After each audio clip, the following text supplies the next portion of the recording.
할렐루야. 네. 오늘 하나님께서 주신 말씀은 히브리서 11장입니다. 히브리서 11장 4절 말씀입니다. 히브리서 11장 4절입니다.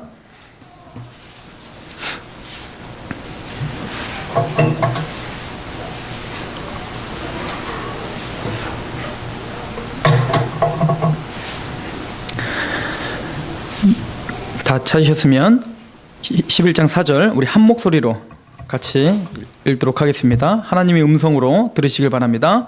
같이 읽겠습니다. 시작.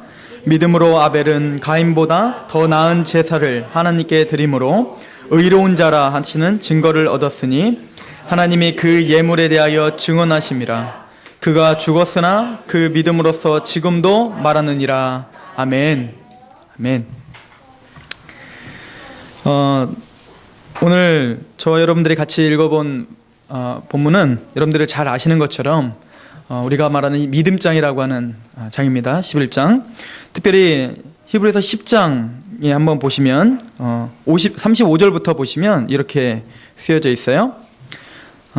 그러므로 너희 담대함을 버리지 말라. 이것이 큰 상을 얻게 하느니라.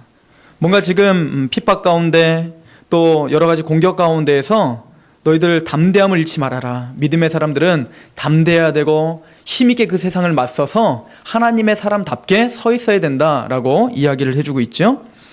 그리고 36절에 너희에게 인내가 필요함은 너희가 하나님의 뜻을 행한 후에 약속하신 것을 받기 위함이라. 우리는 헛된 것을 바라는 사람이 아니라 우리가 인내하는 것은 그냥 이 순간을 참고 넘어가려는 것이 아니라 이 인내는 목적이 있는 인내라는 것이죠.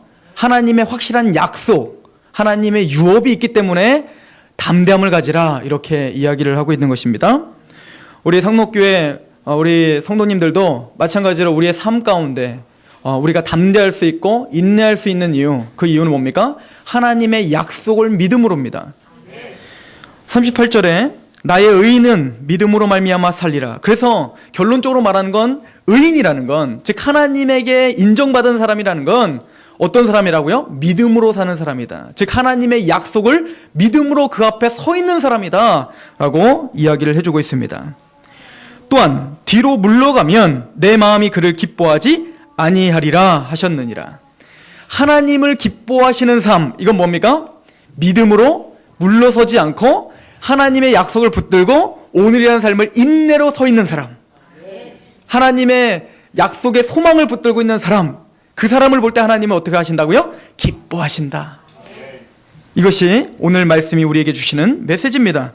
39절에 봤더니 우리는 뒤로 물러가 멸망할 자가 아니요 오직 영혼을 구원함에 이르는 믿음을 가진 자라. 믿으십니까? 우리도 지금 히브리서 기자가 이야기하는 것과 같이 우리도 또한 영혼 구원을, 또 우리에게 유업을 줄 그 약속을 믿고 있는 믿음의 사람인 줄 믿습니다.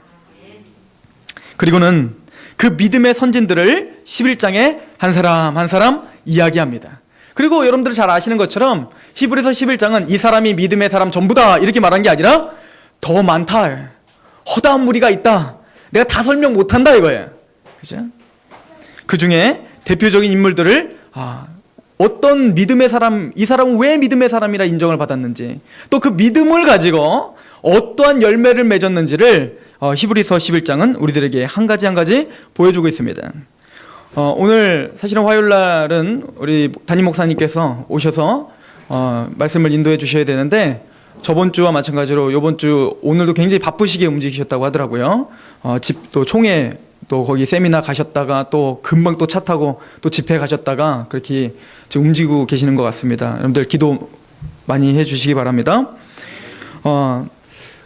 이제부터 저에게 시간이 할애되는 한 대배를 말고 이렇게 강대상에 설 때 제가 인물 설교를 이제 시리즈로 한 분 한 사람 한 사람을 같이 보려고 합니다. 그것은 우리에게 굉장히 큰 유익이 있습니다. 성경의 인물의 믿음, 이 사람이 믿음이 어떻게 생겼는지, 어떻게 부르심을 받았는지, 이 사람이 그 믿음을 갖고 어떻게 힘있게 이 세상을 살아가는지, 그 열매가 무엇인지를 우리가 바라봄으로 우리가 오늘날 그럼 어떻게 살아가야 되는지를 명확하게 알 수 있기 때문에 그렇습니다. 그래서 하나님께서 허락하시는 그 시간에 그 성경의 인물들을 한 사람 한 사람 구약, 신약 이렇게 쭉 우리가 한번 연구하며 또 하나님의 음성을 들으려고 합니다. 첫 번째로 11장에 보면 아벨에 대한 이야기가 나옵니다. 오늘 본문이 아벨이죠.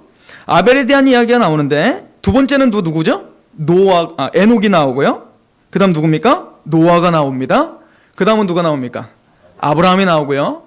그리고 이삭, 야곱, 이게 한꺼번에 막 나왔다가 이제 그렇게 진행이 됩니다. 많은 성경을 연구하시는 분들은 또 저 또한 지금 이 순서는 단순히 시대순으로 됐다기보다, 물론 시대순인 게 크지만 하나님이 의도적으로 이 순서대로 지금 기록했다라고 믿습니다. 무슨 얘기냐면, 우선은 지금 결과적으로는 39절에 있는 것처럼 우리는 다 믿음을 가진 자입니다. 믿음을 가진 자에 대해서 이야기하는 겁니다. 즉 구원받을 믿음, 예수 그리스도를 영접하고 그리고 하나님 앞에 인정받는 의인됨을 칭함을 받은 자들이에요. 그게 아벨서부터 나오는 건데, 그런 구원받은 사람들은 그럼 이 세상에서 어떻게 힘있게 살았는가를 지금 이 한 사람 한 사람을 통해서 한 주제를 말하고 있다는 얘기입니다. 그 첫 번째는 아벨을 통하여서 구원받은 믿음의 사람은 바로 믿음의 예배를 드린다는 겁니다. 이게 굉장히 큰 구원받은 자의 첫 번째 열매입니다. 구원을 받은 사람은 자연스럽게 뭘 드린다? 예배를 드린다는 겁니다. 그리고는 뭡니까? 노아를 통해서 증거의 삶을 산다는 것입니다. 방주를 짓고 그 심판을 명하고 뭡니까? 증거의 삶을 산다. 그 전에 에녹을 통해서 뭡니까? 그렇게 하나님 앞에 예배자가 된 사람들은 에녹의 삶을 통해서 하나님과 어떤 삶? 동행하는 삶을 살더라. 이걸 보여줍니다. 그리고 다음이 노아를 통해서 하나님과 동행하는 사람은 바로 이 세상에서 증거하는 삶을 살더라. 이렇게 이야기를 해나갑니다. 그리고 너무 재밌는 건, 여러분들이 아벨 이야기, 그리고 에녹 이야기, 그리고 노아 이야기를 볼 때에 답답함을 느끼시게 될 것입니다. 왜냐하면 성경은 조금씩 이야기해주고 있습니다. 한꺼번에 확 얘기해주는 게 아니에요. 이걸 우리는 이제 점진적 계시라 이렇게 이야기를 하는데, 즉 아벨을 통하여서 하나님이 말하시고자 하는 메시지가 있고, 노아를 통해서는 에녹을 통해서는 그거보다 조금 더, 그리고 노아를 통해서 조금 더 이렇게 설명을 해주는 거예요. 여러분들이 읽다 보시면, 이제부터 저랑 인물에 대해서 이렇게 보시다 보면 알겠지만, 아벨이 어떻게 부르심을 받았고 어떻게 믿음이 생겼고 그런 얘기가 나오지 않아요. 아벨은 그냥 처음부터 의인이더라예요. 그리고 뭡니까? 믿음으로 제사를 드렸다. 이거부터 나온단 말이에요. 그래서 하나님이 기뻐하시는 자는 뭐예요? 예배를 드리는 자구나.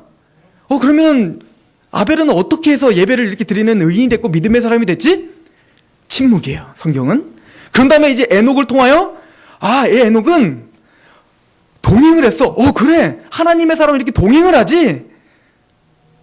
근데 이 사람은 어떻게 에녹은 또 부르심을 받았지? 물론 저랑 이제 좀 나눠보시면 알겠지만, 그렇게 근본적인 어떤 하나님의 지금 역사하심을 조금씩 보여주는 것들을 이제 보게 될 거예요. 어떻게 동행한 거야? 거기엔 침묵입니다. 동행했더라, 이거야. 그리고 노아를 통해서 또 이야기합니다. 노아가 이렇게 증거하는 삶을 살았지. 하나님의 말씀을 믿고, 그리고 노아 방주를 지었지. 거기서 우리 힌트 하나를 받았어요? 말씀이 있었구나? 그리고 뭡니까? 당대의 의인이었더라라는 칭호를 우리는 볼 수 있습니다. 노아가 의인이었구나. 당대의 의인이었고 완전한 자였구나. 그러면은 노아가 왜 완전한 자고 의인이란 칭함을 받았지? 거긴 또 침묵이야. 그냥 믿음의 사람은 증거하는 삶을 살았더라요. 그럼 성경이 이제부터 우리에게 무슨 스무고개 하는 것도 아니고 도대체 뭘 말하려고 하는 겁니까? 그 인물들 통해서 하나하나 이야기해 주다가 이제는 어떻게 그러면은 아벨이, 그리고 에녹이, 그리고 노아가 의인이 됐으며 믿음의 예배를 드리고 하나님과 동행을 했으며 그리고 그 하나님을 증거하며 살았는지를 이제 본격적으로 보여주시는 게 바로 아브라함입니다. 그래서 어떻게 믿음의 사람이 부르심을 받고 어떻게 의롭다 칭함을 받고 어떻게 아브라함이 아브라함으로 변하는지, 즉 하나님이 어떻게 인도하시는지를 아브라함의 생애를 통해서 보여줍니다. 그리고 난 다음에는 이삭을 통해서 그 아브라함은 단순히 어떤 장성했을 때에 갈대 우르에 있을 때 그때 부른 것이 아니라 아예 태어나기도 전에 약속의 자녀였었다.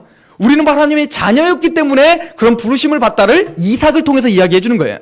그 이삭의 삶을 통해서는 뭡니까?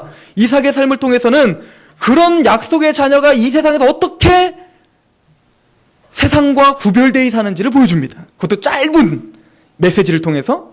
그래서 이삭 앞에 서면, 저랑 이제 이삭을 같이 이야기하다 보면 아시겠지만 우리가 너무 작아지기 시작합니다. 이삭은 실수가 별로 없습니다. 한 가지 빼놓고는 거의 실수가 없는 듯하게 성경은 기록하고 짧고 굵게 기록을 합니다. 그 앞에 섰을 때 어떻게 이렇게 약속의 자녀처럼 이렇게 힘있게 살 수 있지? 나의 모습과는 다른데? 그래서 필요한 게 누굽니까? 야곱 이야기가 나오는 거예요. 하나님이 이삭을 이삭답게 한 것, 아브라함을 아브라함답게 한 것, 야곱을 이스라엘답게 한 것은 하나님의 전체적인 역사요, 하나님의 은혜요, 하나님의 주권임을 야곱을 통해서 이야기해주고 있습니다. 야곱의 전생애를 통해서 이야기해주며 우리 영적 이스라엘의 모형으로 세우십니다. 그리고는 요셉을 통하여 그렇게 하나님의 약속을 받고 부르심을 받고 의롭다 칭함을 받고 그 약속을 붙들고 이 세상을 힘있게 살아가는 그 사람이 어떤 비전을 갖고 살며 그 사람이 이 세상에서 어떤 영향력을 끼치며 사는지를 보여주며 창세기는 막을 내립니다. 즉 창세기에는 하나님께서 천지를 창조하시며 우리 인간을 왜 택하셨으며 하나님이 우리를 향해서 이 세상에서 어떻게 이끌어 가시는지 그 전 역사를 이미 보여주시고 계시는 겁니다. 기대가 되십니까? 그 중에 오늘은 아벨입니다. 큰 그림을 갖고 우리가 성경을 보는 것입니다. 11장 4절에는 이렇게 말합니다. 믿음으로 아벨은 가인보다 더 나은 제사를 하나님께 드렸다. 우리가 알고 있듯이 구원받은 사람은 반드시 어떤 사람이 됩니까? 예배자가 된다. 그래서 로마서 1장부터 11장까지는 교리적인 얘기라고 우리는 누누이 들어왔죠. 예수 그리스도의 은혜로 말미암아 구원을 받았습니다. 이거에 대해서 체계적으로 바울이 여러 가지 측면으로 이야기를 해주고 있었죠. 그리고는 12장이 시작되자마자 그러므로 이렇게 표현됩니다. 그죠? 너희가 그렇게 은혜로 구원을 받았으므로 예수 그리스도를 그렇게 힘있게 영접했으므로 그러므로 너희 몸을 거룩한 산제물로 드리라. 이것이 영적 예배니라 할 때 그 영적이라는 말은 영적 예배니라 할 때는 로키아라는 말이에요. 즉 로고스, 합리적인 이런 뜻이거든요. 합당한, 즉 구원받은 사람이 드릴 합당한 예배다 이런 말입니다. 즉 구원받은 사람은 마땅히 제일 먼저 무엇을 드립니까? 예배입니다. 예배자입니다. 즉 아벨은 하나님의 사람으로서 제일 먼저 드렸던 것이 뭡니까? 믿음의 제사를 드렸다. 이것이 성경의 기록이라는 말이에요. 그렇다면 아벨과 가인이 도대체 어떠한 제사들을 드렸길래 하나님은 가인의 제사는 받지 않고 아벨의 제사는 받았는가? 이것을 우리가 연구함으로 구원받은 사람의 예배가 어때야 되는지를 우리가 볼 수가 있겠지요. 특별히 아벨과 가인의 제사에 대해서 논쟁이 있습니다. 그러나 우리는 두 가지로 확신을 갖고 있어요. 첫 번째는 재물의 문제다. 이겁니다. 재물의 문제다. 즉 아벨은 뭘 드렸어요? 자기가 키웠던 양을 드렸던 것이고, 가인은 뭘 드렸습니까? 자기가 재배를 했던 곡식을 드린 겁니다. 즉 율법에는 뭐라고 써 있습니까? 피 없이는 죄사함이 없다. 히브리서에도 뭐라고 그래요? 피 없이는 죄사함이 없다. 그러므로 아벨이 드린 제사는 하나님의 말씀대로 바로 드린 제사요. 그것이 우리의 영적인 의미로는 그 예배 때에 예수 그리스도의 제물 대심, 즉 예수 그리스도의 십자가가 없이는 하나님에게 합당한 제사가 될 수 없다라는 의미가 됩니다. 근데 사실은 이런 주장에 대해서 많은 사람들은 반대하는 경우도 있습니다. 그거는 너무 합당치 않지 않습니까? 왜냐하면 지금 아벨과 가인 시대에는 율법이 있어요, 없어요? 율법은 언제 생긴 겁니까? 모세 때 생긴 거 아닙니까? 그러므로 이때는 하나님이 짐승으로 드린 제사를 꼭 드려야 된다는 어떤 말씀도 없이 그냥 무방비 상태에서 이렇게 처사하는 것은 하나님이 합당치 않기 때문에 그건 받아들일 수가 없습니다. 이렇게 이야기하는 사람들이 있습니다. 또 그럴듯하죠. 그러나 그것은 잘못된 생각입니다. 왜냐하면 노아 시대 때에도 율법이 있었어요, 없었어요? 성문화된 율법이 없었지만 노아는 노아 방주 이후에 무엇을 드렸습니까? 정결한 짐승을 통해서 정결한 새들로 하나님 앞에 제사를 드립니다. 그러므로 율법이 성문화되기 이전부터 이미 하나님의 사람들은 짐승으로다가 하나님께 드리는 대속제물을 드리는 제사는 있었던 것입니다. 이것을 기원을 이렇게 찾습니다. 아담과 하와가 죄를 범했을 때 뭡니까? 수치감이 생겼습니다. 그죠? 그 죄를 가리고 싶었던 거예요. 그 수치감을 가리고 싶어서 어떻게 했죠? 자기가 손수 만든 나뭇잎으로 어떻게 했어요? 옷을 입었단 말이에요. 그런데 그 수치심을 가릴 수 있던가요? 없던가요? 없죠. 하나님을 피할 수밖에 없죠. 무슨 얘기입니까? 인간이 만든 옷으로는 어때요? 하나님 앞에 그 죄를 가릴 수가 없다는 것입니다. 그래서 하나님은 그 아담과 하와를 뭡니까? 에덴 동산에서 어쩔 수 없이 내쫓으시면서, 왜요? 죄와는 타협할 수 없기 때문에. 그러나 그 하나님은 아담과 하와에게 무엇을 입혀보냅니까? 가지고 오십니다. 무슨 얘기죠? 인간이 손수 만든 옷으로는 가릴 수 없기에 하나님이 손수 만들으시고 하나님이 준비하신 옷으로 어떻게 하시는 거예요? 덧입혀 주심으로 가려주시겠다는 것입니다. 그런데 그 수치를 가리려면 누가 죽어야 돼요? 사실은 아담과 하가 죽어야죠, 원래는. 그죠? 그러나 아담과 하와가 죽지 않고 대신 누가 죽은 거예요? 짐승이 죽고 그걸로 다 어떻게 해요? 덮어 씌우는 것입니다. 이것은 우리가 말하는 원시 복음의 모형의 첫 번째 모형이다, 우리가 이렇게 이야기를 하고 있습니다. 마찬가지로 우리도 마찬가지예요. 우리의 죄된 이 수치, 하나님 앞에 모든 사람은 죄를 범하였으며 하나님의 영광에 이르지 못하더니, 이 죄로 말미암아 하나님 앞에 예배자가 될 수 없었고 이 죄로 말미암아 하나님께 나갈 수가 없었던 것이죠. 그런데 이 죄의 수치를 인간이 만든 옷으로는 도대체가 가릴 수가 있다 없다? 없다는 거예요. 그 어떤 인간의 노력도, 어떤 율법의 행함도, 어떤 인간이 만들어 놓은 종교적인 어떤 그 간절함을 가지고 또 여러 가지 화려한 장식을 가지고 하나님 앞에 아무리 드릴지라도 하나님이 손수 만든 옷이 아니면 그것은 뭡니까? 우리 인간이 만든 옷이라면 그것은 우리의 죄를 가릴 수가 없는 것입니다. 그러면 그 짐승의 가죽 옷이 모형하고 있는 실체는 무엇일까요? 우리가 입어야 될 그 실체는 뭘까요? 갈라디아 3장입니다. 가보세요.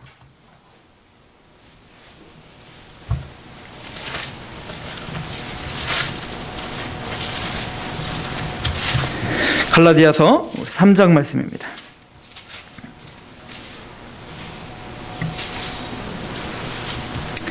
3장 26절부터 제가 읽습니다. 갈라디아서 3장 26절입니다. 너희가 다 믿음으로 말미암아 그리스도 예수 안에서 하나님의 아들이 되었으니, 믿으십니까? 우리가 이렇게 믿음으로 말미암아 예수님 안에서 하나님의 아들이 되었습니다. 영접하는 자 곧 그 이름을 믿는 자에게 하나님의 자녀가 되는 권세가 주어졌습니다. 27절, 그 누구든지 그리스도와 합하기 위하여 세례를 받은 자는, 이것은 로마서 6장에서 말하는 세례를 말하는 거예요. 예수 그리스도께 십자가에 돌아가셨을 때 우리도 죄 가운데서 같이 죽은 것이요, 예수님이 같이 부활하셨을 때 우리도 믿음으로 우리도 새로운 존재로 태어남, 이 세례를 말하는 겁니다. 거듭남입니다. 즉 세례를 받은 자는 무엇으로 옷 입어요? 그리스도로 옷 입었느니라. 믿으십니까? 우리가 진짜 하나님이 짐승의 옷이 아닌 우리는 어떤 옷을 입습니까? 예수 그리스도의 옷을 입는다. 이렇게 예수 그리스도의 옷을 입고 의롭다 칭함을 받고 우리는 예배자가 된 거예요. 마찬가지로 아벨이 제사를 드렸던 이유는 뭡니까? 바로 이것을 하나님 앞에 찬양드렸던 거죠. 또 내 죄로 이 죄를 가지고 하나님 앞에 나갈 수가 없습니다. 그래서 어떻게 해요? 대속제물을 가지고 하나님께 예배를 드렸죠. 그것을 하나님은 받아주셨다. 우리는 이렇게 볼 수가 있습니다. 즉 예수님이 빠진 예배는 예배가 될 수 없다는 것입니다. 두 번째는 우리 창세기로 한번 가보세요. 우리 실제적인 사건이 일어났던 그 장면으로 한번 가봐야겠죠? 창세기 우리 4장으로 한번 가볼게요.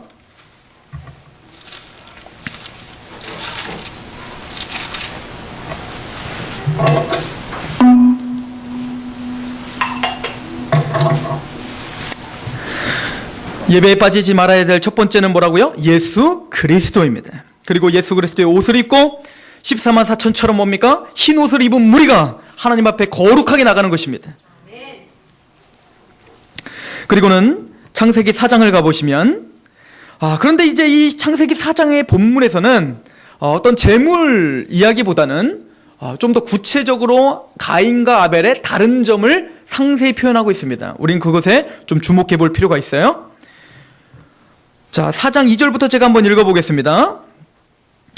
그가 또 가인의 아우 아벨을 낳았는데 아벨은 양치는 자였고 가인은 농사하는 자였더라. 그죠? 3절, 세월이 지난 후에 가인은 땅의 소산으로 제물을 삼아 여호와께 드렸고 4절 아벨은 자기도 양의 첫 새끼와 그 기름으로 드렸더니 여호와께서 아벨과 그의 제물을 받으셨으나 가인과 그의 제물은 받지 아니하신지라 가인이 몹시 분하여 안색이 변하였더라. 이렇게 이야기를 하고 있죠. 여러분들 가인과 아벨의 다른 점을 한번 살펴볼 필요가 있는데, 자 우선은 아벨은 양을 치는 자였기 때문에 그냥 양을 쳤던 겁니다. 양을 드렸던 겁니다. 근데 여기서 너무 쉽게 보시지 말고요, 육식 언제부터 했어요? 노아 홍수 이후죠. 그럼 지금 육식해요 안 해요? 그러면 양을 왜 쳤을까요? 어떤 청년이 저한테 질문한 겁니다. 아니 양을 왜 쳤을까요? 힘든데, 양 치는 게 얼마나 힘든데, 이거 잡아먹지도 못하는데. 물론 옷 입으려고 했겠죠, 그죠? 그러나 아벨에게는 뭡니까? 더 중요한 게 있었던 겁니다. 양을 통해서 뭘 하고 싶었던 겁니까? 하나님 앞에 제사를 드리고 싶었던 겁니다. 그러나 가인은 좀 다릅니다. 가인은 뭐죠? 농사를 지은 겁니다. 그냥 내가 하던 거를 한 겁니다. 그것뿐만 아닙니다. 지금 다른 점이 몇 가지가 있어요. 아벨은 양을 드릴 때 4절에 봤더니 자기도 양의 뭘 드려요? 첫 새끼를 드렸다, 이렇게 이야기하고 있어요. 가장 귀한 것을 드리는 겁니다. 가인은 그런 어떻게 해요? 그런 얘기가 없죠. 곡식을 드렸더라. 무슨 얘기입니까? 지금 가인과 아벨은 하나님 앞에 나오는 태도부터가 우선 달라요.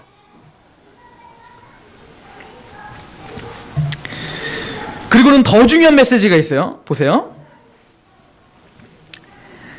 물론 기름도 그렇죠. 역시.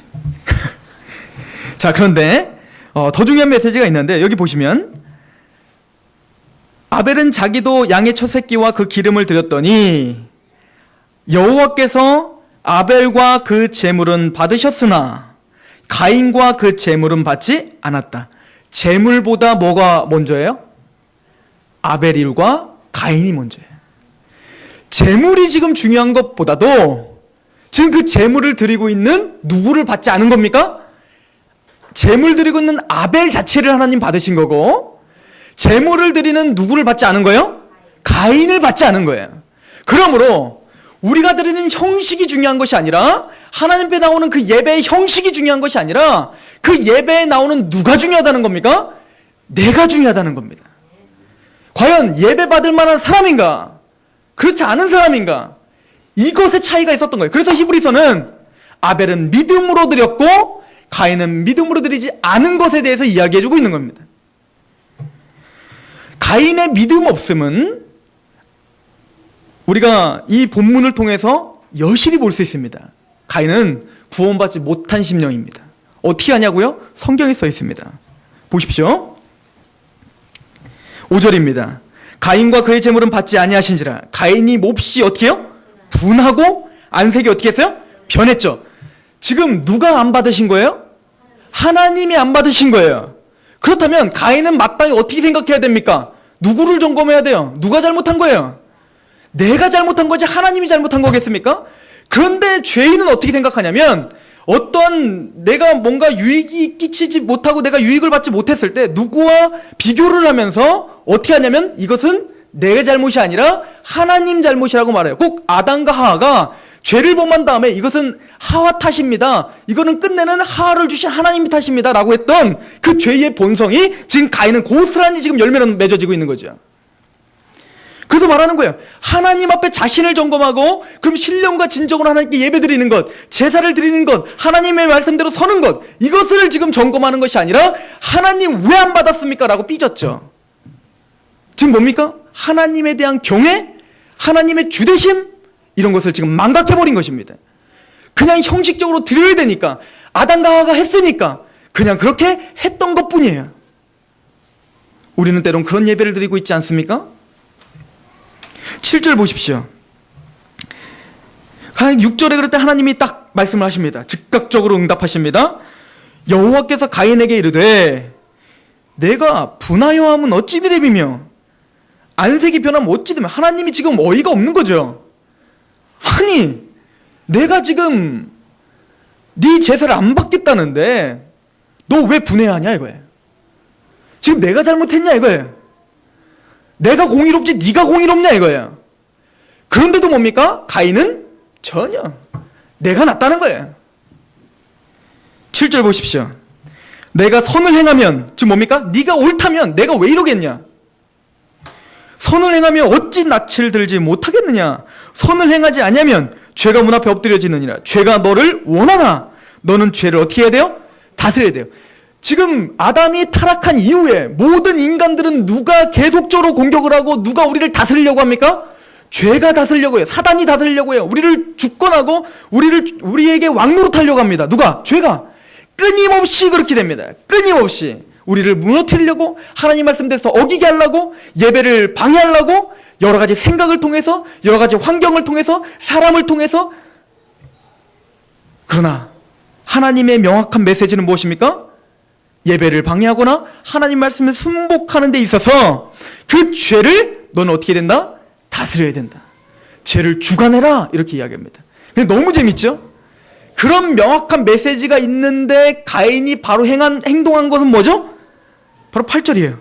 죄를 다스려라 이렇게 얘기했더니 8절에 가인이 그의 아우 아벨에게 말하고 그들이 들에 있을 때 가인이 그의 아우 아벨을 쳐 죽입니다. 말이 됩니까? 이해가 가십니까? 하나님이 경고하고 경고하자마자 지금 어떻게 해요? 죽이는 겁니다. 무슨 얘기죠? 죄된 인간은 하나님의 말씀을 행할 수 있는 능력이 없다는 겁니다. 이것을 뭐라고 하면 전적 부패라고 말합니다. 우리는 이렇게 전적으로 타락했다는 겁니다. 이렇게 죄인이라는 거예요. 이것은, 이런 공격은 끊임없이 우리를 주장하려고 합니다. 하나님의 말씀을 몰라서 순종 못하는 게 아니라 하나님 말씀을 알지만 육신이 연약합니다. 사도 바울이 로마서 7장에 그 사도 바울조차도 뭐라고 말합니까? 오라 나는 공고한 사람이로다. 이 사망의 몸에서 나 좀 제발 좀 끄집어내달라. 내 마음으로는 하나님의 법을 좋아하고 하나님의 법을 지키고 싶고 하나님의 법을 사랑하지만 내 마음에 또 다른 법이 나를 가만두지 않는구나. 죄 가운데 나를 자꾸 넘어뜨리려고 이 죄가 나를 끊임없이 죄로 넘어뜨리고 있는구나. 이게 바로 오라 공고한 사람이에요. 그건 누구의 고백이에요? 바로 저와 여러분들의 고백입니다. 즉 가인은 그 죄를 이기기는커녕 그 죄에 넘어가는 겁니다. 보세요. 지금 이 가인이 행했던 그 태도가 보이시죠? 죄인된 가인이 행했던 태도. 이 태도는 정확하게 바울이 로마서 1장에서 구원받지 못한 사람들의 죄의 죄성에 대해서 설명하면서 그대로 설명하고 있는 바예요. 로마서 1장 가보세요.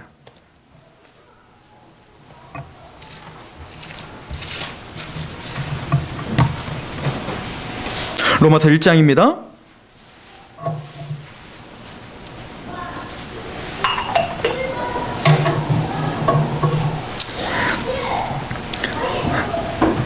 로마서 1장은 특별히 모든 사람들은 죄인인 것에 대해서 명확하게 사도 바울이 설명해 주는 장입니다. 1장 특별히 28절을 한번 보세요. 그 죄인됨의 특성을 한마디로 이렇게 표현할 수가 있죠. 이게 시작입니다. 28절 같이 한번 읽어볼까요? 시작. 또한 그들이 마음에 하나님 두기를 싫어하매 하나님께서 그들을 그 상실한 마음대로 내버려 두사 합당치 못한 일을 하게 하셨으니. 자 보세요. 첫 번째, 지금 가인이 가졌던 거 뭡니까? 그 죄인된 그 죄성을 그대로 고스란히 유전받아서 가인이 가졌던 거 뭡니까? 하나님을 마음에 두기를 싫어한 것부터 시작입니다. 하나님의 말씀을 마음에 두기를 싫어했던 거지요. 이게 바로 죄인들의 첫 번째 특징입니다. 하나님의 말씀을 내 마음에 두기를 싫어하는 것입니다. 그럼 어떠한 열매들, 그 상실한 마음대로 내버려 두셨는데 어떠한 열매들이 나타나는가? 29절 보세요. 곧 모든 불의, 추악, 탐욕, 악의가 가득한 자여. 그리고 한번 쉬지요. 이 네 가지는 어떤 특징이냐면 우리 안에서 나타나는 죄들이에요. 우리 안에서 뭐가 나타나요? 즉 죄라고 하는 건 사단이 우리를 장악하고 원죄로 말미암아 죄성이 우리 안에 들어왔을 때는 그 죄성이라고 하는 것은 여러분들 구원받고 성령님이 여러분들 역사하시면 어때요? 성령님이 가만히 계시든가요? 아니면 여러분들에게 역사하셔서 어쩌다 하나님 말씀대로 살도록 역동적으로 역사하시든가요? 역동적으로 역사하시죠? 마찬가지로 죄도 마찬가지라는 거예요. 그 죄성은 우리 안에 들어와서 가만히 있는 게 아니라, 죄를 지을 때까지 가만히 있는 게 아니라 죄를 지을 수밖에 없도록 우리에게 역동적으로 역사한다는 겁니다. 죄성이. 그래서 우리 안에 제일 먼저 만들어내는 게 뭐라는 거예요? 불의한 마음이에요. 의롭지 못한 마음, 즉 뭡니까? 하나님의 말씀에서 떠나도록 계속적으로 불의하게 만들고 추악하게 만들며 탐욕이 가득하게 하는, 이기적인 존재가 되게 만들고 악의, 뭔가 악한 생각을 하고 악한 마음을 품을 수 있도록 그 죄성은 끊임없이 우리를 주장하려고 한다는 것입니다. 그럼 우리 안에서만 그렇게 있는 것이 아니라 이 죄성은 우리 안을 그렇게 더럽게 만든 다음에 이것을 어떻게 할까요? 밖으로 돌출하게 만들겠죠. 그래서 어떻게 말합니까? 그 다음 시기, 살인, 분쟁, 사기, 악독, 이게 뭡니까? 이거는 상대방을 향해서 이제 표출되는 겁니다. 시기하게 되고. 가인 보세요. 하나님과 관계가 먼저 멀어지니까 어떻게 돼요? 예배가 먼저 어떻게 했어요? 망가졌죠. 망가지고는 마음이 하나님을 마음에 두기를 싫어하게 되니까 제일 먼저 뭐가 생겼어요? 악이, 불이, 추악이 생겼습니다. 그리고 이게 누구에게로 이제 표출됩니까? 아벨에게 표출되는 겁니다. 보여지는 형제에게 표출되는 거예요. 마찬가지로 지금 바울이 말하고 있는 겁니다. 그렇게 탐욕과 악에 가득한 자는 이것이 어디로 표출됩니까? 시기와 살인, 분쟁, 즉 이제 보여지는 형제들에게 뭡니까? 하나님의 형상대로 지음받은 그 형제들의 존귀함을 잃어버리고 이제는 뭡니까? 표출되기 시작하는 겁니다. 그리고 어떻게 합니까? 그 다음이에요? 그리고 악독에 가득한 자요? 그 다음 어떻게 해요? 수근수근. 이거 뭐죠? 팀워크를 형성하는 겁니다. 나 혼자 죄를 짓는 게 아니라 이제는 내 편을 끌어들여서 어떻게 하는 거예요? 이 악함을 공동체로 만들고자 하는 겁니다. 당짓기라는 거죠. 그리고 뭡니까? 이 악함을 옳다하고 인정하게 만들어버려요. 보세요. 30절. 비방하는 자요. 이런 사람들이 비방하는 자요. 하나님께서 미워하는 자요. 능욕하는 자요. 교만한 자요. 자랑하는 자요. 악을 도모하는 자요. 부모를 거역한다. 끝내는 뭐예요? 부모를 거역한다는 건 하나님의 질서를 파괴한다는 얘기입니다. 그리고 어떻게 합니까? 우매한 자요. 배악하는 자요. 무정한 자요. 무자비한 자라. 32절 같이 읽습니다. 시작. 그들이 이 같은 일을 행하는 자는 사형에 해당한다고 하나님께서 정하심을 알게도 자기들만 행할 뿐 아니라 또한 그런 일을 행하는 자들을 옳다 하느니라. 우리 100사람이 이렇다고 A라고 얘기하는데 하나님 혼자 B라고 얘기하는 거예요. 그럼 뭐가 옳다고 하는 겁니까? 우리 100사람이 옳다는 겁니다. 하나님 다수결로 합시다 이렇게 되는 거죠. 이것은 한마디로 정리하자면 그렇게 죄인들이 모여 살고 있는 사람들이 이제 뭘 만드는 거예요? 당을 짓고 문화를 만들어 버리는 겁니다. 문화. 그러면은 많은 사람들은 아무런 비판 능력 없이 어디를 따라가게 되어 있습니까? 그 문화를 따라가게 되어 있습니다. 이거를 에베소 4장에는 세상 풍조를 따랐다 이렇게 표현하고 있는 거예요. 우리가 예전에 허물과 죄로 죽어 있었던 그때에는 아무런 비판 능력 없이 어떻게 했다? 세상의 풍조를 따르고 이렇게 말하고 있는 것입니다. 반대로. 그러면 아벨이 죽은 이후에 그 하나님의 새로운 그 씨앗들의 그 족속, 그 새로운 반열들, 하나님의 반열들, 하나님의 아들들, 그 사람들은 그럼 어떻게 살아야 된다는 얘기입니까? 어떤 하나님의 예배자가 되어야 된다는 얘기입니까? 세상의 풍조를 거스러야 된다. 우리는 이러한 흐름들을 보면서 하나님의 말씀대로 사는 사람들이 그럼 이 세상의 풍조를 어떻게 거스렀는가를 배워야 될 줄로 믿습니다. 그래서 우리에게 믿음의 선진들이 중요한 것입니다. 그래서 창세기부터 이제부터는 그 세상의 풍조를 거스르고 하나님 앞에 예배자로 나오는 사람들의 고귀한 삶을 우리에게 소개시켜 주는 겁니다. 왜요? 우리의 모형이요 거울로요. 거울이 뭡니까? 거울. 여러분들 한번 거울 보세요. 거울을 보면 제가 짜장면을 먹었더니 짜장면이 이렇게 붙어갖고 딱 거울 봤더니 짜장면이 딱 붙어 있는 거예요. 그럼 어떻게 됩니까? 오! 짜장면이 붙어 있네! 그러고는 그냥 살아가자. 그리고는 또 봅니다. 오! 짜장면이 아직도 안 젖었네! 그러면 또 살아가요. 또 와도 오! 이상하다! 짜장면이 또 있네! 그러고 살아가는 거예요. 거울을 봤으면 어떻게 돼요? 닦아야죠. 그런데 우리가 성경을 그렇게 보고 있는 것입니다. 거울로 하나님을 줬는데 아브라함의 믿음을 통해서 아벨의 믿음, 가인의 반열이 얼마나 하나님 앞에 지금 잘못됐는가를 계속 거울로 보여주는데 우리는 거울로 보고 내가 보인다. 그리고 그냥 살아가죠. 또 성경 시간에 또 성경 공부나 말씀 시간에 또 보면서 내가 보이네. 내가 죽을 죄를 졌지. 그리고 또 살아가는 겁니다. 이런 어이없는 행동을 우리는 지금 밥 먹듯이 하고 있다는 얘기예요. 우리가 성경에서 하나님이 보여주는 그 인물들을 통해서 하나님의 사람의 반열이 살아가는 모습들을 배워야 될 줄로 믿습니다. 다시 우리 창세기 4장으로 한번 가보세요.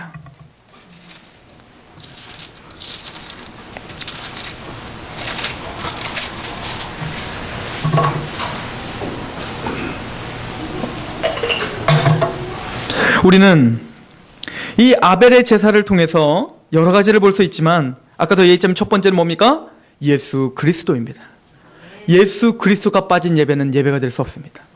예수 그리스도로 말미암아 우리가 구원받지 못하면 예배자라고 말할 수도 없습니다. 그러나 그 예수 그리스도를 모시고 있는 우리가 하나님 앞에 예배를 드리는데 우리가 주일날도 보았지만 여호와의 영광의 이름에 합당한 영광을 드려야 된다라고 우리가 고백을 하며 그런 예배를 드리기를 사모하지만 우리의 예배에서 반드시 빠지지 말아야 될 건 무엇이냐면 단순히 주일날 하러 오고 화요일날 하러 오고 이때 눈물을 흘리고 콧물을 흘리고 하나님 앞에 뒤집어지고 엎어지고 이게 중요한 것이 아니라 물론 중요합니다. 그러나 그것보다 더 중요한 게 있다는 거예요. 우리가 구원받은 자로서 삶의 예배를 승리해야 된다라고 말하고 있는 것입니다. 그 우리의 삶의 예배를 하나님께 가지고 오는 것, 이것이 하나님께서 우리에게 진짜 원하시는 예배가 될 것이다 라고 이야기해주고 있죠. 그래서 로마서 12장을 한번 다시 가보세요.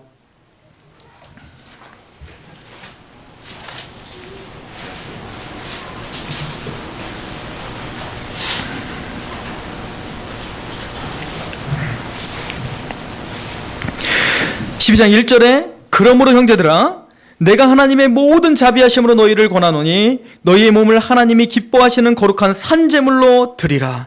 이는 너희가 드릴 영적 예배니라.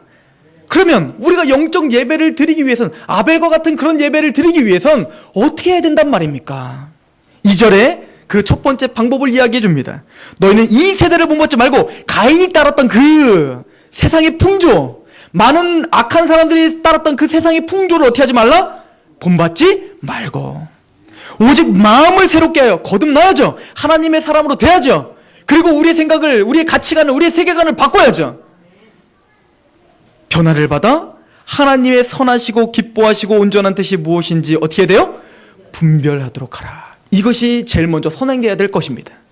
그럼 분별하려면 어떻게 해야지 분별할까요? 이제부터 기도해야 됩니까? 하나님 음성을 주옵소서? 아니죠. 어떻게 돼요? 기도도 하시지만 하나님의 말씀에 집중하셔야죠. 하나님의 선하시고 기뻐하신 뜻은 말씀 속에서 명확하게 우리에게 어떻게 하고 계세요? 알려주고 계십니다. 그리고는 3절부터 여러분들 로마서를 볼 때 이런 식으로 보셔야 돼요. 3절 말씀부터는 12장 1절 2절과 연결된 말씀이에요. 맞습니까? 여러분들 거룩한 산제물이 되셔야 됩니다. 믿으십니까? 분별해야 될 줄로 믿습니다. 그리고 세상의 가치관을 따르지 말고 이 세대를 본받지 말아야 됩니다. 할렐루야. 그리고 성경을 덮으시면 안 됩니다. 그러면 실제 바울이 산제사가 되는 방법이 무엇인가를, 그런 산제사로서 우리가 어떻게 살아야 되는가를 설명했을 거 아니에요. 이렇게 말만 꺼내놓고 자 이제 니들이 알아서 생각해라 이렇게 하지 않았을 거 아닙니까? 바울은 이제부터 뭡니까? 거룩한 산제사가 무엇인지 구체적으로 설명해주고 있습니다. 그게 첫 번째가 교회 안에서 어떻게 하는가부터 시작해요. 그래서 3절부터 쭉 시작해서 13절까지는 성도들끼리 그럼 산제사로서 어떻게 행해야 되는지를 보여주고 있습니다. 은사를 활용해라. 은사로 섬겨라. 그리고는 성도들의 쓸 것을 공급하며 손대접하기를 힘쓰라. 이것도 하나님께 드려지는 예배가 된다. 왜 그럴까요? 아까 보세요. 죄인들이 하나님과 관계가 깨져가지고 제사, 하나님 앞에 예배가 깨져버리니까 누구에게 그 불똥이 튀어요? 보여지는 아벨에게 불똥이 튀죠. 그 죄성은 하나님과 관계가 깨지니까 누구와 관계가 깨져버리는 거예요? 보여지는 형제와 관계가 깨져요. 성경은 얼마나 명확하게 반대로 그런 죄된 형제들과 관계가 깨어진 그 죄된 사람들이 하나님을 만나는 거듭남의 체험을 하면 하나님과의 관계가 회복되고 구원을 받고 하나님과 사랑의 관계가 되면 누구와 관계가 회복이 된대요? 보여지는 형제와 관계가 회복돼요. 하나님을 사랑하니 곧 누구를 사랑하라? 내 형제를 사랑하라는 겁니다. 이거예요. 하나님 앞에 정말 예배자이냐 맞느냐? 너희가 정말 예배자이냐? 그러면 그것은 이미 교회 공동체에서부터 그게 이루어져야 돼요. 은사로 섬기게 됩니다. 그 사람들을 손대접하기 힘쓰게 됩니다. 이것이 구원받은 자의 명확한 열매라는 거예요. 얼마나 구체적으로 말하고 있습니까? 이것뿐만 아니에요. 그러면은 교회 안에서만 우리가 예배자일까요? 아니겠죠. 아벨은 전 삶이 예배였겠죠. 마찬가지로 교회 안에서만 예배자가 아니라 교회 밖에서도 예배자에 됐을 때 어떻게 하지? 걱정 마십시오. 바울이 구체적으로 설명을 해요. 14절 보세요. 너희를 박해하는 자, 뭡니까? 교회 밖에 있는 사람들, 우리를 이해하지 못하는 사람들, 그 사람들 향해서 어떻게 하라? 축복하라. 축복하고 저주하지 말라. 이것이 예배자다 이거예요. 이것이 예배다. 하나님 앞에 합당한 예배다 이거예요. 20절. 내 원수가 줄이거든 먹이고 목마르거든 마시게 하라. 그리함으로 내가 숯불을 그 머리에 쌓아놓게 하라. 숯불을 머리에 쌓으면 얼굴이 빨갛게 달아오르죠. 즉 이것은 그 당시 고대 운동에서 말하는 어떤 문화적인 표현이에요. 즉 창피하게 만들겠다는 거예요. 나를 계속 회사에서 나를 막 짓누르고 서류했다면 서류 다 찢어버리고 얼굴에 뿌리고 네 거는 다 쓸모없어 막 이렇게 해버리고 막 승질이 나죠. 근데 그 사람에게 축복하고 계속 위해주고 누구 때문에? 그 사람 비아냥거리는 그 사람을 향해서 막 이렇게 막 뭡니까? 그런 용어를 뭐라고 하죠? 이렇게 막 아부하라는 얘기입니까? 지금 국어 실력이 딸려요. 아닙니다. 왜 우리가 그렇게 해야 될까요? 왜 우리가 교회 안에서건 교회 밖에서건 무엇을 하건 왜 우리가 하나님 앞에서 우리가 예배자로 서 있으려고 이렇게 고전분투해야 될까요? 그 이유가 뭘까요? 고린도전서 10장을 가봅시다.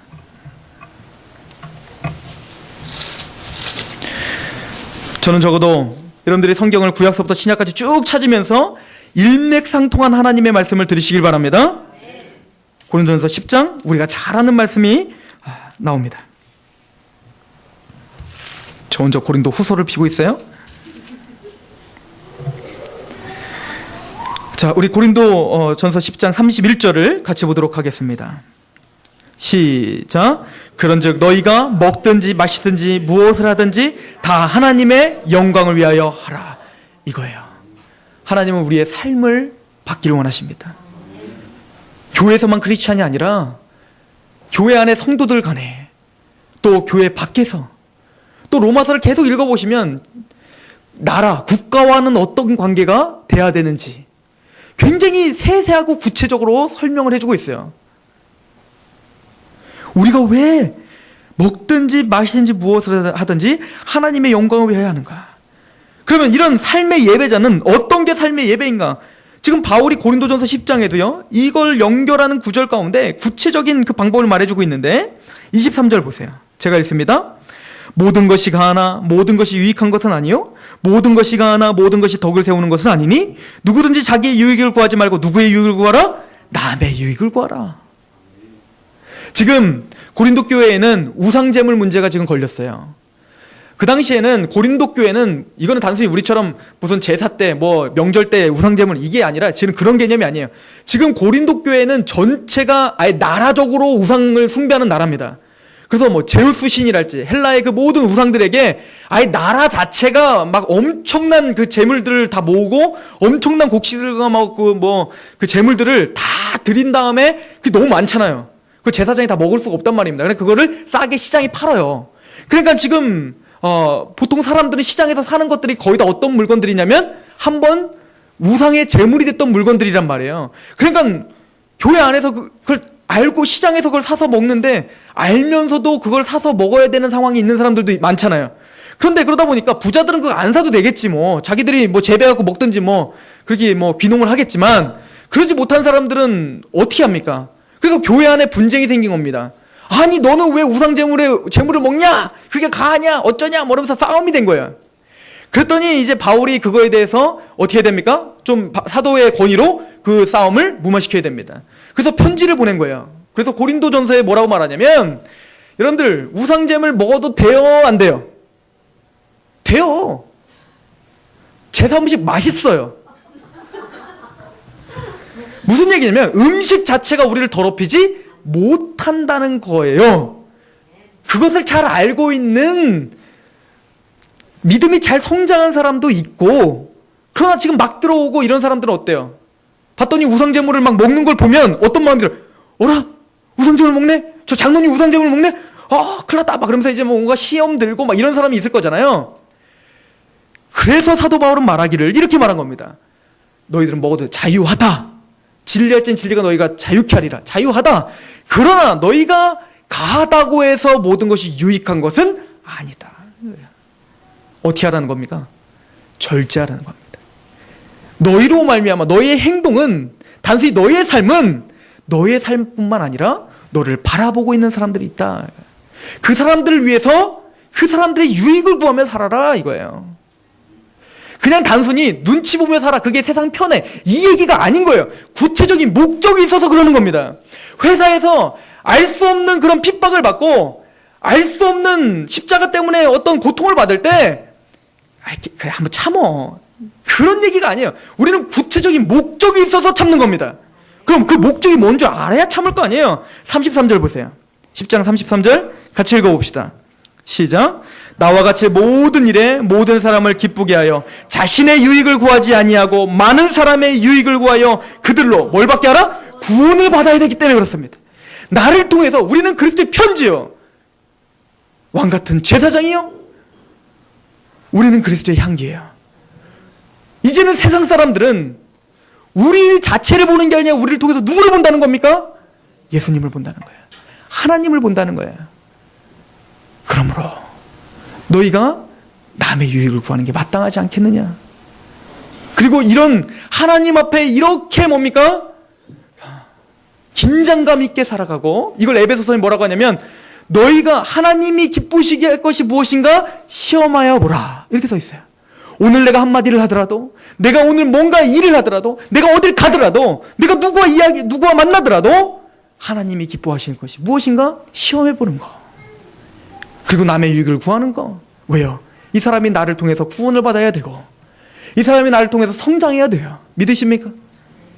이런 모든 것을 한마디로 함축해서 너희는 먹든지 마시든지 무엇을 하든지 하나님의 영광을 위하여 하라, 이렇게 선포하고 있는 것입니다. 아벨은 믿음의 제사를 드렸습니다. 그 믿음의 제사는 단순히 양 드렸더라 이런 의미가 아닙니다. 그 심장에는 예수 그리스도를, 그 예수 그리스도의 피로 말미암아 그 예수님의 의의 옷을 입은 자입니다. 의인이라는 확장함을 받으셔야 됩니다. 그리고 그 감사와 감격을 가지고 하나님께 나오는 예배자입니다. 그리고는 그러므로 이제 너희를 거룩한 산제물로 드리라. 구체적인 삶 속에서, 교회 안에서, 교회 밖에서 크리스찬이라는 등불은 말 아래 두는 법이 없습니다. 등경 위에 다는 것입니다. 그렇게 빛을 발하고 그리스도의 향기를 뿜고 왕같은 제사장으로, 대사로서 우리가 살아간다. 하나님에게 기뻐하실 것이 무엇인가 시험해보는 삶, 이 삶으로, 예배의 삶으로 승리하시길 바랍니다. 기도하겠습니다. 우리 잠깐 이렇게 기도하겠습니다. 하나님, 우리가 오늘 아벨을 봅니다. 또 그 반대로 가인도 보았습니다. 하나님, 내가 어디 반열입니까? 아버지, 내가 하나님의 반열, 예수 그리스도의 반열입니다. 우리의 삶을 점검케 하여 주시옵소서. 우리가 하나님의 사람답게 예배를 드리고 아벨과 같이 십자가를 붙들고 또 우리의 삶을 승리할 수 있도록, 그 삶의 예배를 전리품으로 하나님께 가지고 나올 수 있도록 우리의 마음을 붙잡아 주시옵소서. 하나님께 간절히 기도하며 나갑시다. 기도하시겠습니다. 아버지 하나님, 이 시간 조남이 기도합니다. 아버지 하나님, 우리가 처음 아벨을 통해서 배웁니다. 주여 아버지 하나님, 믿음의 제사를 드리고 원합니다. 아버지 하나님, 예수 그리스도로 말미암아 우리의 마음과 우리 심장을 붙들어 주시옵소서. 아버지 하나님, 우리의 마음을 붙들어 주셔야 합니다. 아버지, 먹든지 마시든지 무엇을 하든지 하나님의 영광을 위해서 하라고 말했는데 우리의 오라나는 곤고한 사람인 줄 하나님 아시지 않습니까? 우리의 그 연약함으로 말미암아 하나님 앞에 나가지 못하는 그 연약함을 아시지 않습니까? 아버지, 우리를 붙잡아 주시옵소서. 아버지, 교회 안에서 정말 형제를 사랑하는 눈이, 그 마음이 우리 안에서 불듯이 일어날 수 있도록 도와주시고, 아버지, 우리가 세상 가운데서 우리를 이해하지 못하는 사람들 가운데서 아버지, 그들이 정말 구원을 받기를 아버지 사모하는 마음으로 그들을 바라볼 수 있도록 도와주시고, 아버지는 아벨처럼 정말 힘있게 우리의 삶을 드리는 그런 예배자가 될 수 있도록 아버지 도와주시고 도와주옵소서. 오늘 주님의 뜻 가운데 아버지 안에 우리를 세워주시기로 작정하였사오니 거룩과 흠이 없고 점이 없도록 우리를 붙잡아 붙잡아 주신다고 약속하였다오니 아벨이 믿음이 있는 것처럼, 아벨이 예배자처럼 아버지 우리도 예배자로 세워주시고 온전히 하나님의 뜻 가운데 바로 세워질 수 있도록 우리의 마음을 붙들어 주시옵소서. 아버지 우리가 갈급합니다. 아버지 하나님 임재가 갈급하며 하나님의 뜻 가운데 살아가는 것이 아버지 복인 건 줄 알지만도 계속적으로 넘어지는 우리를 불쌍히 여겨주시옵소서. 우리를 불쌍히 여겨주셔서 아버지 우리가 정말 마땅히 예배자로서 예배다운 예배를 드릴 수 있도록 아버지 하나님 우리의 마음을 붙들어 주셔야 합니다. 함께하여 주시옵소서. 주님 아버지 하나님 도와주시옵소서. 하나님 아버지 우린 예배자입니다. 감히 우리는 예배자라고 말합니다. 예배다운 예배를 드릴 수 있도록 우리를 붙들어 주옵소서. 하나님 아버지 말씀을 통해서 끊임없이 우리에게 우리의 상태를 보여주지만 뒤돌아가서 도통이란 삶으로 가고 있다면 이 어찌 불쌍합니까? 아버지 우리를 붙들어 주옵소서. 성령님 끊임없이 우리 안에서 예수 그리스도의 감격과 하나님의 그 무한하신 사랑 그리고 말씀을 깨닫게 되어서 그 말씀 앞에 정말 긴장감 있게 하나님 앞에 드릴 수 있는 그런 삶의 예배자가 될 수 있도록 우리를 붙들어 주옵소서. 우리가 그런 예배자이고 싶습니다. 함께하여 주옵소서. 예수 그리스도의 이름으로 감사하며 기도합니다. 아멘.